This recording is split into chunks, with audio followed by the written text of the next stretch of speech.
Okay.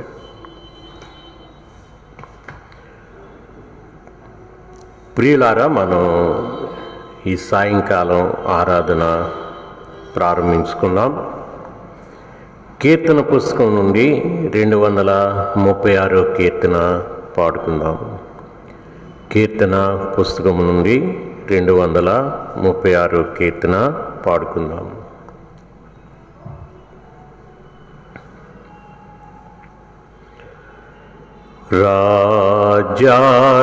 రాజాదిరాజా రారా, రాజులకు రాజువై రారా, రాజయేసు రాజ్యమేల రారా, రవి కోటి తేజయేసు రారా, రాజయేసు రాజ్యమేల రారా, రవి కోటి తేజయేసు రారా. ఓ మేఘవాహనంబు మీద వేగమే, ఓ మించు వైభవంబు తోడ వేగమే, రాజాదిరాజా రారా, రాజులకు రాజువై రారా, రాజయేసు రాజ్యమేల రారా, రవి కోటి తేజయేసు రారా, రాజయేసు రాజ్యమేల రారా, రవి కోటి తేజయేసు రారా. ఓ భూజనంబులెల్ల తేరి చూడగా, ఓ నీ జనంబు స్వాగతంబు నీయగా, నీ రాజ్య స్థాపనంబు సేయా, భూరాజులెల్ల కూలి పోవా, భూమి ఆకాశంబు మారి పోవా, నీ మహాప్రభావమున వేగ, భూమి ఆకాశంబు మారిపోవా,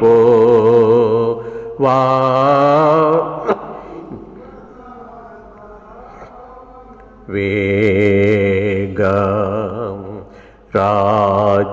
రాజాదిరాజా రారా, రాజులకు రాజువై రారా, రాజయేసు రాజ్యమేల రారా, రవి కోటి తేజయేసు రారా, రాజయేసు రాజ్యమేల రారా, రవి కోటి తేజయేసు రారా. ఆకాశమున దూతలార్భటింపగా,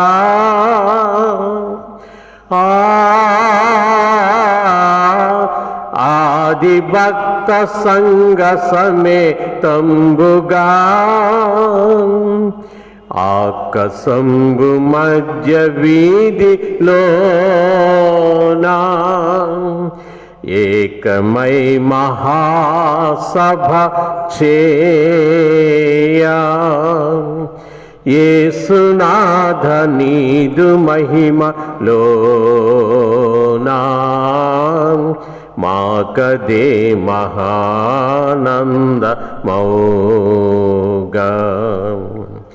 యేసునాథ నీదు మహిమలోనా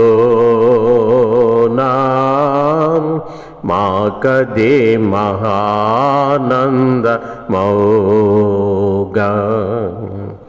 రాజాదిరాజా రారా రాజులకు రాజువై రారా రాజయేసు రాజ్యమేల రారా రవి కోటి తేజయేసు రారా రాజయేసు రాజ్యమేల రారా రవి కోటి తేజయేసు రా.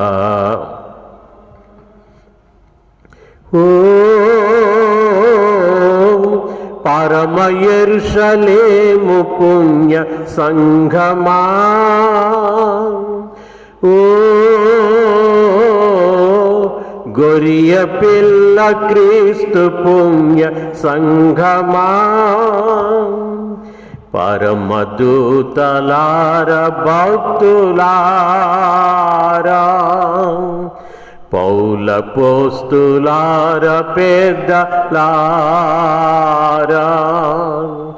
గొరియ పిల్ల యేసురాజు పేరా క్రొత్త గీతమెత్తి పాడరారా. గొరియ పిల్ల యేసురాజు పేరా క్రొత్త గీతమెత్తి పాడరారా. రాజాదిరాజా రారా రాజులకు రాజువై రారా రాజయేసు రాజ్యమేల రారా రవి కోటి తేజయేసు రారా రాజయేసు రాజ్యమేల రారా రవి కోటి తేజయేసు రారా.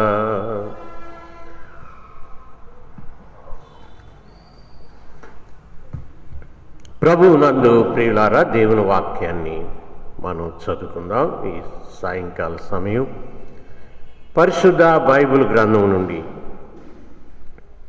2 కొరింథీ పత్రిక 5వ అధ్యాయం 1 నుండి 10 వచనాలు చదువుకుందాం.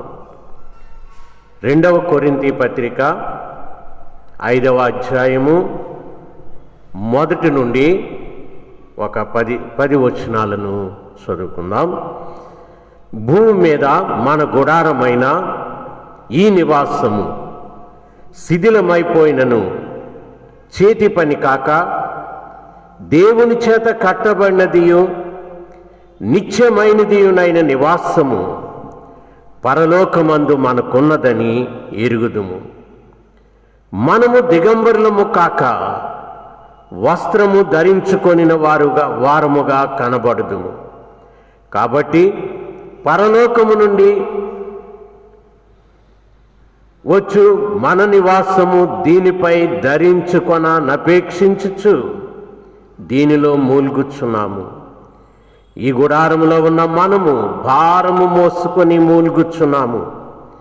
ఇది తీసివేయవలనని కాదు గాని మత్స్యమైనది జీవము చేత మృంగి వేయబడినట్లు ఆ నివాసమును దీనిపై ధరించుకొనగోరుచున్నాము. దీని నిమిత్తము మనలను సిద్ధపరిచిన వాడు దేవుడే, మరియు ఆయన తన ఆత్మ అను సంచ కరువును మనకు అనుగ్రహించి ఉన్నాడు. వెలుచూపు వలన కాక విశ్వాసం వలననే నడుచుకొనుచున్నాము గనుక ఈ దేహములో నివసించుచున్నంత కాలము ప్రభువునకు దూరముగా ఉన్నామని ఎరిగియుండియు ఎల్లప్పుడూ ధైర్యము గలవారమై ఉన్నాము. ఇట్లు ధైర్యము కలిగి ఈ దేహమును విడిచిపెట్టి ప్రభువునొద్ద నివసించుటకు ఇష్టపడుచున్నాము. కావున దేహమందునను దేహమును విడిచినను ఆయనకిష్టులమై ఉండవలనని మిగుల అపేక్షించుచున్నాము. ఎందుకనగా తాను జరిగించిన క్రియల చొప్పున అవి మంచివైనను సరే చెడ్డవైనను సరే దేహముతో జరిగించిన వాటి ఫలమును ప్రతివాడును పొందునట్లు మనమందరము క్రీస్తు న్యాయపీఠము ఎదుట ప్రత్యక్షము కావలియును. ప్రార్థన చేసుకుందాం.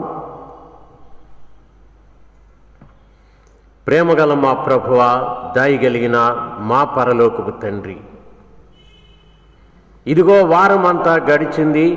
ఈ వారములో చివరి దినము మరలా ప్రభు నిన్ను ఆరాధిస్తూ ఉన్నాము. నీ రాక కొరకు ఎదురు చూస్తున్న వారు తమ హృదయాలలో సంతోషిస్తూ మహా ఆనందముతో ఎదురు చూచేటటువంటి గొప్ప సంఘటన కనుక విశ్వాసులైన వారికి, రక్షణ పొందిన వారందరికీ ఇది మహా గొప్ప ఆనందం. కనుక మేము ఎల్లప్పుడూ సిద్ధముగా ఉండి, మెలకువగా ఉండి, నీ రాక కొరకు కనిపెట్టుకునే జీవితాల యందు మమ్మల్ని నడిపించండి. నీ పరిశుద్ధాత్మ ద్వారా అన్ని విధములుగా మమ్మల్ని సిద్ధపరిచి ఉంచండి. మా రక్షణ సంపూర్తి చేసుకొని నీ రాక కోసం ఎదురు చూచే ప్రభా ఆ నిరీక్షణ సంబంధమైన జీవితంలో మమ్మును నడిపించండి. యేసు నామాన్ని వేడుకొంచున్నాము తండ్రి, ఆమేన్. ప్రభువు నందు ప్రియులారా, ఈ దినము మరి వారములో చివరి దినం.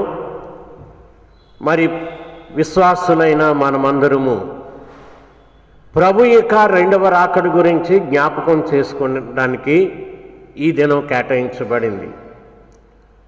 వారము దినాలు విశ్వాసములో మనం ఎదుగుచూ బలపడుతూ ఈ చివరి దినం ప్రభు యొక్క రాక కోసం మనం ఎలాంటి స్థితిలో ఉన్నాం అన్నదే ఒక్కసారి ఆలోచించుకునే సమయం ఇది. అందుకని ఈ దినం నేను సిద్ధపడి మీ మధ్య నిలబడి మీకు అందించే సంగతి ఏమిటంటే, శిథిలమైపోతున్న గుడారములో ఉండి శిథిలము కాని నిత్యమైన నివాసము కొరకు ఎదురు చూడటం. శిథిలమైపోతున్న ఈ శరీరం అనే గుడారములో ఉండి శిథిలము కాని నిత్యమైన నివాసము కొరకు మనం ఎదురు చూచుచూ ఉండడము. ఇది ఎవరు చేస్తారు అంటే, క్రీస్తునందు రక్షణ పొందిన విశ్వాసులకున్న నిరీక్షణ సంబంధమైన జీవితం. రక్షింపబడి నిరీక్షణ విశ్వాసాలతో జీవించే వాళ్ళకి ఇది ఎంతో స్పష్టముగా ఉంటుంది, ప్రభు యొక్క రెండవ రాకడ.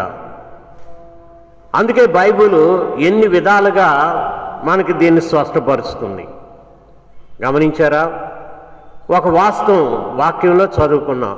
భూమి మీద మన గుడారమైన ఈ నివాసము శిథిలమైపోయినను అన్నాడు. ఏమిటి భూమి మీద గుడారం అంటే? డాబా ఇళ్ళు, పెంకిటిళ్ళు, రేకిళ్ళు ఇవి కాదు. భూమి మీద గుడారము అంటే ఈ శరీరము అనబడిన గుడారము. మనిషి ఈ గుడారములో నివసించుచున్నాడు. అది ఈ గుడారములో నివసించుచున్నాడు మనిషి. ఆశ్చర్యం కదా?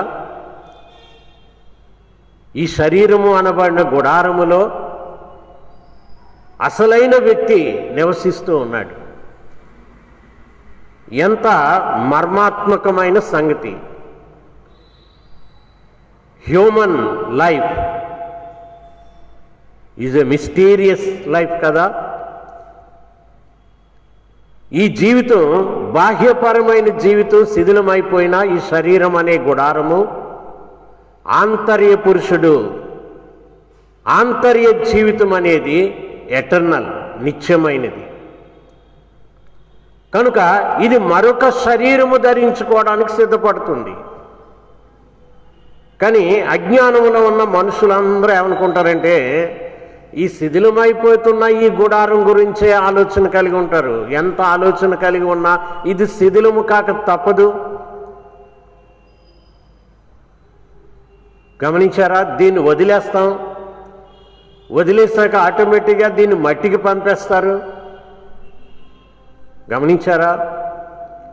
అందుకని రక్షణ పొందిన వాళ్ళకి తెలియచేయబడే గొప్ప స్పష్టమైన సంగతి ఏమిటంటే శిథిలము కాని నిత్యమైన నివాసము పరలోకమందు మనకున్నదని ఎరుగుదుము. శిథిలము కాని నిత్యమైన నివాసము ఆల్రెడీ పరలోకములో ఉందట. ఎవరికి అంటే యేసు రక్తములో కడగబడి ఆయన రాక కోసం కనిపెట్టుకున్న ప్రతి వారికి ఈ నిత్యమైన నివాసము అంటే ఒక నశించని పరలోక సంబంధమైన నిత్య జీవ సంబంధమైన ఒక శరీరము పరలోకములో మనం పొందుతాం. కనుక దానితో పోలిస్తే ఈ శిథిలమైపోయే ఈ గుడారము పెద్దగా మనం దానికి విలువిచ్చే పని లేదు. కాకపోతే ఈ గుడారాన్ని మనం అంటిపెట్టుకుని బ్రతికినంత కాలం దీన్ని ఏదో ఆరోగ్యంగా కాపాడుకుంటామే తప్ప మన యాత్ర ముగిసాక దీంతో పనే లేదు. అసలు దీన్ని ముట్టుకోం అసలు. ఎందుకంటే క్రొత్త నివాసము మనం ధరించుకుంటాం, క్రొత్త నివాసము ధరించుకుంటాం. శిథిలమైపోయిన చిరిగిపోయిన ఒక డ్రెస్ వేసుకున్నాం అనుకోండి, ఒక షర్ట్ చొక్కా కానీ ఏదైనా చిరిగిపోయిన డ్రెస్సు, అదంతా చిరిగిపోయింది, బాగా పాతబడిపోయింది, బాగా మురికెక్కిపోయింది. అలాంటప్పుడు అలా ధరించుకున్న ఒక వ్యక్తిని పిలిచి, అయ్యా ఈ డ్రెస్ వదలవా, నువ్వు ఎందుకు ఎంతకాలం వేసుకుని అలా తిరుగుతున్నావు బికారులాగా అంటే అతడు ఏమంటాడంటే, నాకు క్రొత్త డ్రెస్ ఇచ్చేవాళ్ళు ఎవరు లేరండి, మరి ఉన్నదాన్నే నేను కట్టుకుంటున్నాను. అలా కట్టుకుని ఉతక్కుండగా అలా తిరుగుతున్నాను. మరి క్రొత్త డ్రెస్ ఇస్తే ఏం చేస్తావు? ఇది అలాగే ఉంచుకుంటావా? దీని మీద తొడుక్కుంటావా? లేదంటే క్రొత్త డ్రెస్ వేసుకుని పాతదంతా జాగ్రత్తగా భద్రపరిచి దాచుకుంటావా? ఏం చేస్తావు? మరి అలాంటి క్రొత్త డ్రెస్ వస్తే అది వేసుకున్నాక ఇదేం చేస్తాను? పారేస్తానండి, బయట పారేస్తాను, అది ఇక్కడ నాకు అక్కర్లే అంటారు. శరీరం కూడా అలాంటిదే, శిథిలమైపోతూ ఉంది. కాలము గడిచే కొలది ఇది శిథిలమైపోతుంది. అయితే శిథిలము కాని నిత్యమైన నివాసాన్ని నేను పొందుతాను అని విశ్వాసులు ఆనందంతో ఉంటారు. వాళ్ళకి తెలుసు, ఎప్పుడైతే మనం పరలోకానికి ప్రయాణం అవుతామో ఈ శరీరాన్ని విదల్చి, అంటే ఇది నాకొద్దు పో అని దీన్ని వదిలి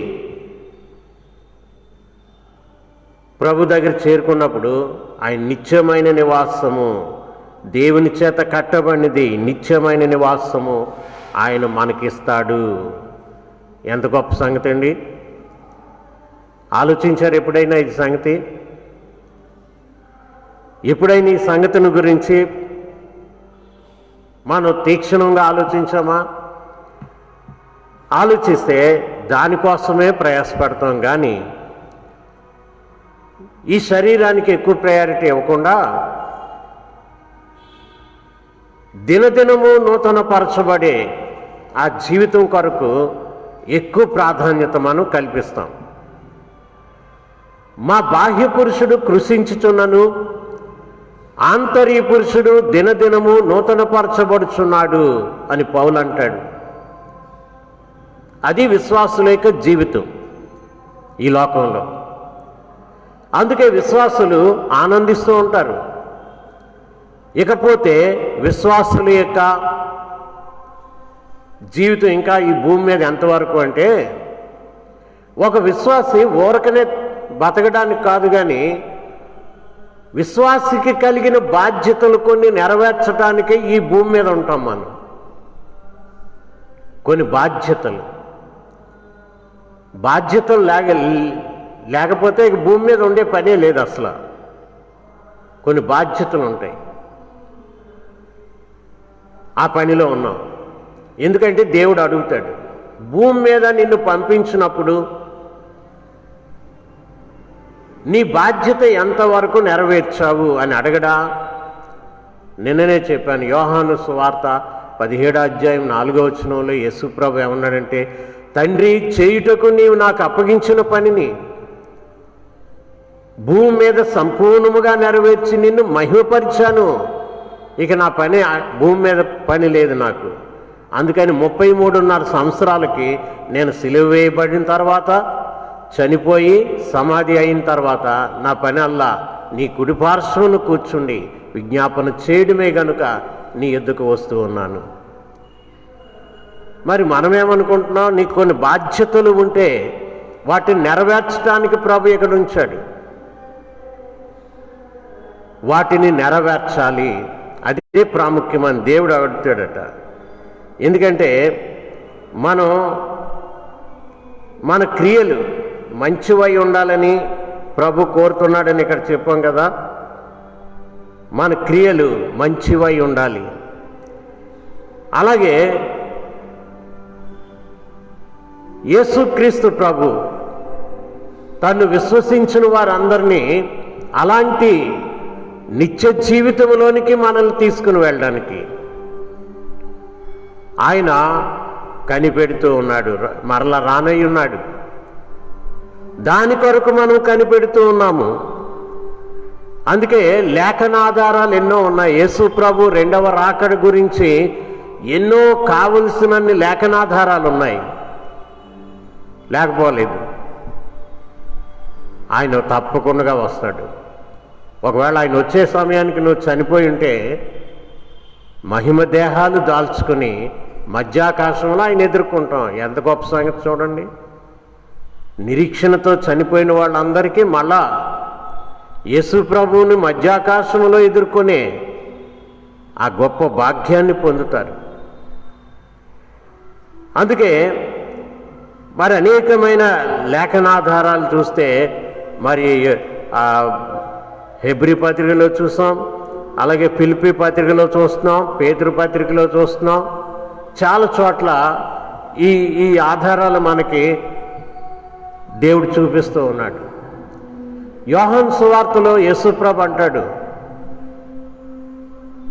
నా తండ్రి ఇంట అనేక నివాసములు కలవు, లేనియెడల మీతో చెప్పుదును, మీకు స్థలము సిద్ధపరచ వెళ్ళుచున్నాను, నేను మరలా వచ్చి నా యుద్ధ ఉండుటకు మిమ్మును తీసుకుని పోవుదును. చూసారు, ఈ మాటలు చాలా జాగ్రత్తగా గమనించండి. నేను మరలా వచ్చి, మొదటి రాకడలో వచ్చిన ప్రభు చెప్తున్నాడండి. ఈ రాకతోనే అయిపోయింది పని అనుకోకండి. ఇలాగ మొదటి రాకడలో ఎలాగొచ్చానో నేను మరలా వస్తాను అన్నాడండి. నేను మరలా వస్తాను. అందుకే ఏ శరీరధారి అయిన ప్రభు ఈ లోకములో సిలువ వేయబడ్డాడో, ఆయన శరీరము ద్వారా రక్తము, పరిశుద్ధమైన రక్తాన్ని చిందించాడో, అదే శరీరము సిలువ మీద మరణించింది. అదే శరీరము సమాధి చేయబడింది.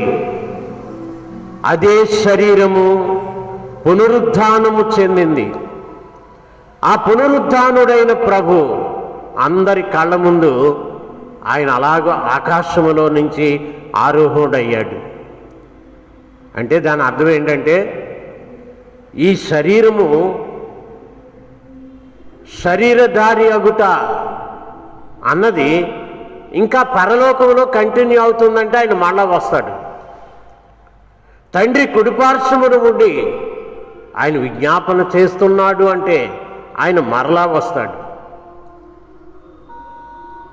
కనుక ప్రియులారా, మనం ఎలాగునా సిద్ధపడి ఉన్నాం.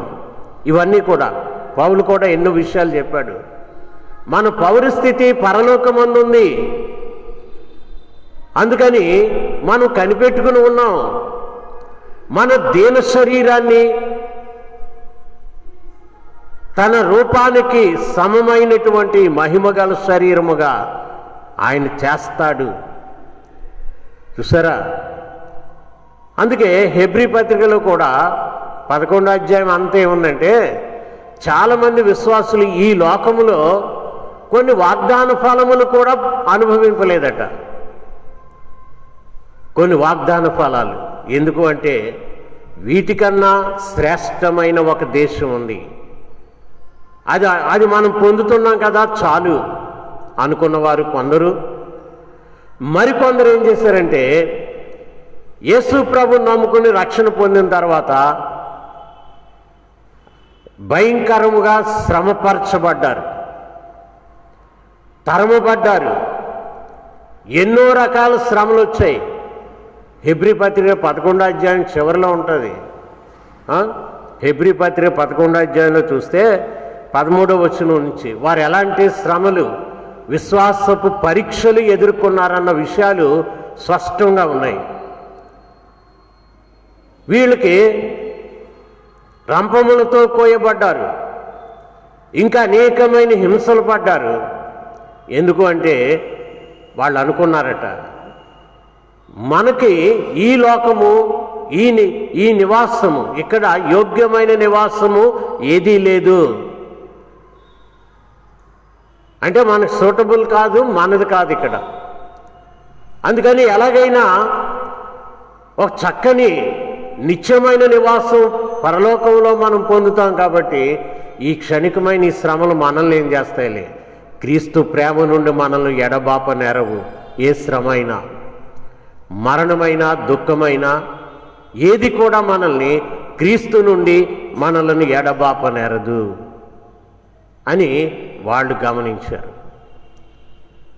ఇంకా మరి హెబ్రీ పత్రిక 13వ అధ్యాయానికి వెళ్తే 24వ వచనంలో అంటాడండి, నిలువరమైన పట్టణం మనకిక ఇక్కడ లేదు, ఉండబోవు దానికోసము ఎదురు చూచుచున్నాము. నిలువరమైన పట్టణము మనకిక్కడ లేదు, ఉండబోవు దానికోసము ఎదురు చూచుచున్నాము. కనుక ప్రియులారా, ఈ దినం మరి యేసుక్రీస్తునందు నిరీక్షణ గల జనాంగముగా మనము విశ్వాసముతో జీవించటమే మన పని అండి. లోకం తట్టు చూడొద్దు. విశ్వాసమునకు కర్త, దాన్ని కొనసాగించువాడైన యేసు వైపు చూచుచు మన ఎదుట ఉంచబడిన పందెములో ఓపికతో పరిగెత్తుదాం. లోతు భార్య చూడండి, వెనకకు చూచి ఉప్పు స్తంభం అయిపోయింది, అంటే స్తంభించిపోయింది. జీవితాలు ఈ లోకములో స్తంభించిపోయాయి. చాలా ప్రమాదభరితమైన జీవితాలు. అందుకనే వెనక వైపు చూడకుండా మన ఎదుట ఉంచబడిన పందెములో ఓపికతో పరిగెత్తుదాం. విశ్వాసమునకు కర్త, దాన్ని కొనసాగించువాడైనా యేసు వైపు చూచుచు ఓపికతో మనం పరిగెత్తుదాం.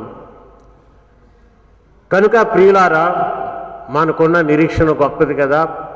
పేతురు అంటాడు, 2వ పేతురు పత్రిక 3వ అధ్యాయం 11 నుంచి 13 వరకు చూస్తే, దేవుని దినపు రాకడ కోసం ఎంతో ఆశతో అపేక్షించుచు పరిశుద్ధమైన ప్రవర్తనతో ఎంతో జాగ్రత్తగా భక్తిగా ఉండాలని చెబుతూ మనం క్రొత్త ఆకాశము కొరకు క్రొత్త భూమి కొరకు కనిపెట్టుకొనుచున్నాము, వాటి యందు నీతి నివసించును అంటాడండి. ఒక శ్రేష్టమైన దేశము కొరకు మనం కనిపెడుతూ ఉన్నాం. కొద్ది కాలమే మనం ఈ యాత్రలో భూమి మీద ఉంటామండి. అందుకని ఈ విశ్వాస యాత్ర చక్కగా సాగేటట్లుగా మనం జాగ్రత్త పడదాం. ఈ విశ్వాస యాత్రలో మనం వాటమి పాలు కాకుండా చూసుకున్నాం. లోతు భార్య అయితే వాటమి పాలైంది, ఉప్పు స్తంభం అయిపోయింది. వెనక తట్టు చూడొద్దు, ప్రభు వస్తాడని కనిపెట్టుకుని ఉందాం. కనుక ప్రియులారా, ఒకసారి ఆలోచించండి. మనం భూమి మీద ఉన్నాము అంటే మన కోసం చూసే ఒక ప్రభు ఉన్నాడు. నేను మరలా వచ్చి మిమ్మల్ని తీసుకుని వెళ్తానని చెప్పెళ్ళాడు. ఈ విషయాలు పరిశుద్ధాత్మ ద్వారా ఈ దినము మనకు జ్ఞాపకం చేస్తూ ఉన్నాడు. అందుచేత మనం కనిపెట్టుతూ ఉండడం చాలా అవసరం. మెలకువగా ఉండడం అవసరం. ప్రార్థన యందు మెలకువతో ఉంటూ కనిపెట్టాలి. మత్తులుగా ఉండొద్దు అంటాడు. తిండి వలనను ఐహిక విచారముల వలనను ఒకవేళ మీ హృదయాలు మందముగా ఉన్నందున ఆ దినము మీ మీదికి ఊరి వచ్చినట్టు వస్తుందండి. జాగ్రత్త అని చెప్తాడు. చాలా జాగ్రత్తగా ఉండాలంటాడు. మనం నిద్రపోయేవారుగా ఉండొద్దు. రాకడ కోసం సిద్ధపడుతూ కనిపెట్టుకుని ఉండాలి. ప్రభు రాకడ కోసం సిద్ధపడి కనిపెట్టుకుని ఉండాలి. అలాగనో ప్రతి వారము సిద్ధపడదామా? భూమి మీద మన గుడారము శిథిలమైపోయినను, భూమి మీద మన గుడారమైన ఈ నివాసము శిథిలమైపోయినను, చేతి పని కాక దేవుని చేత కట్టబడినదియు నిత్యమైనదియునైన నివాసము పరలోకమందు మనకున్నదని ఎరుగుదుము. కనుక ప్రియులారా, మనము జాగ్రత్త పడదాం, ప్రయాసపడదాం. ప్రభు యొక్క పనిలో మన విశ్వాస యాత్రను ఓపికతో ముందుకు కొనసాగిద్దాం. నీలో ఏర్పడే బలహీనత కానీ సందేహాలకు కానీ తావివ్వద్దు. అలాంటివి వస్తున్నప్పుడు మరి ఎక్కువగా ప్రార్థన చేయవలసిన అవసరం ఉంది. సందేహాలు బలహీనతలు రాకుండా దేవుని వాక్యం నిత్యము ధ్యానం చేసుకోవడం అన్నది మనకెంతైనా మేలు. కనుక ప్రియులారా, మనం అలాగున సిద్ధపడదాం. ప్రభు రాక కోసం ప్రార్థన చేసుకున్నాం. ప్రేమగల మా ప్రభువా, దయగలిగిన మా పరలోకపు తండ్రి, ఇదిగో ఈ దినము నీ రాకను గురించి, నీ శాశ్వతమైన లోకాన్ని గురించి, నిత్య జీవాన్ని గురించి మేము జ్ఞాపకం చేసుకుని మరోసారి మమ్మను మేము నీ వాక్య వెలుగులో పరిశీలించుకున్నాం. దేవుని దినపు రాకడ కొరకు ఎంతో ఆశతో అపేక్షిస్తూ, భక్తితో, ఎంతో జాగ్రత్తతో కనిపెట్టవలసినటువంటి అవసరత ప్రతి విశ్వాసికి ఉంది. మరి నీ యందు రక్షింపబడి నిజమైన రక్షణానుభవం పొంది ఆ రక్షణానుభవంలో ఎదిగే వారికి ప్రభువా, నిజంగా ఈ రాకడ గొప్ప పండగ కదా, ఎంతో ఆనందముతో ఎదురుచూచే సంగతి.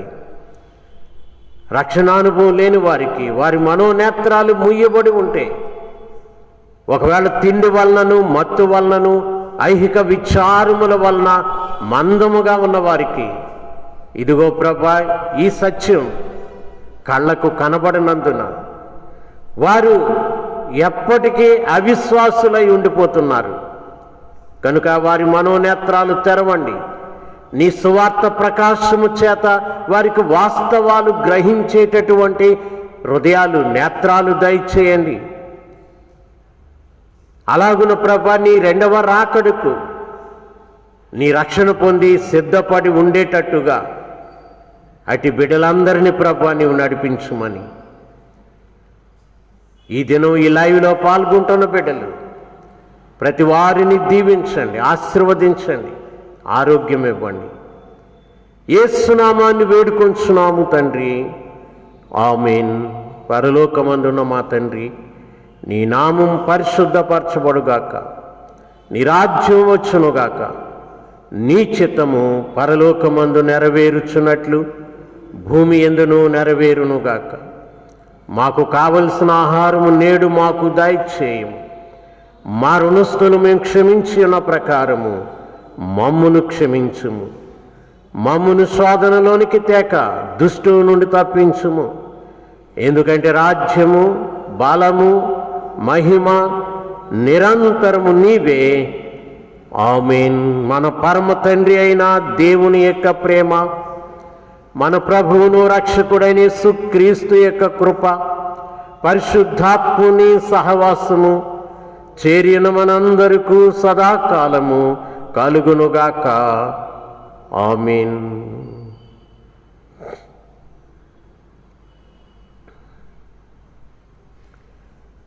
ప్రియులారా, ప్రభు మిమ్మును దీవించునుగాక. రేపు ఆదివారం ఉదయము 9 గంటలకు మొదటి బ్యాచ్ ఆరాధన జరుగుతుంది. ఉదయము 9 గంటలకు మొదటి బ్యాచ్ ఆరాధన జరుగుతుంది.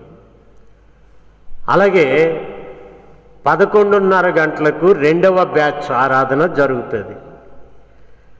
ఉదయం 9 గంటలకు సోంపేట లోకల్గా ఉన్న వారికి ఆరాధన. 11:30 గంటలకు ఈ బారువా గ్రామం అటువైపు ఉన్న గ్రామాలు, ఇటు కంచిలు, మొత్తం గ్రామాలన్నిటికీ కూడా 11:30కు ఆరాధన ఉంటుంది. మీరు తప్పక రండి, ఈ టైమింగ్స్లో రండి. ఆ టైమింగ్స్లో వచ్చి మీ సీట్లలో కూర్చోవాలి, కేటాయించబడిన సీట్లలో కూర్చోండి. మరి లేటుగా వస్తే సీట్లు ఉండవు. ఎందుకంటే మళ్ళీ దగ్గర కూర్చోకూడదు కదా, అది గమనించండి. ఈ విషయం మీరు దృష్టిలో పెట్టుకోండి. రేపు ఆదివారం ఈ క్రిస్మస్ కార్యక్రమాల గురించి మీకు నేను వివరముగా అందిస్తాను. ఈ ఎంట్రీ పాస్లు కూడా రేపే నేను ఇస్తాను. 25వ తారీఖున మీరు క్రిస్మస్ ఆరాధనకు రావడానికి ఈ ఎంట్రీ పాస్లు అనేవి నేను ఇస్తాను. వాటిని మీరు తీసుకుని వెళ్ళి 25వ తారీఖున ఇవి పట్టుకుని వచ్చేయాలి.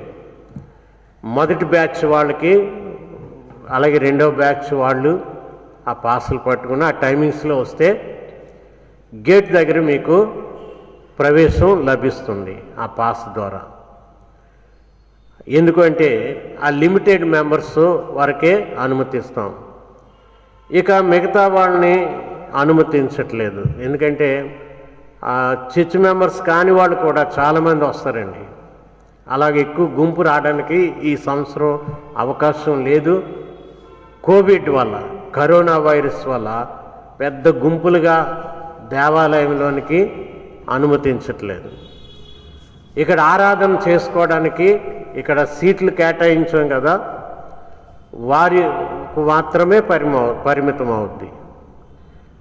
అందుకని దయచేసి గమనించాలి. ఒకవేళ ఎవరైనా వస్తే గేటు దగ్గర నుంచి దేవాలయాన్ని చూసి ప్రార్థన చేసుకుని వెళ్ళిపోవడమే తప్ప పాస్ లేకపోతే ఇతరులు ఈ సంవత్సరం మరి దేవాలయం దర్శించడానికి అవకాశం దొరకట్లేదు.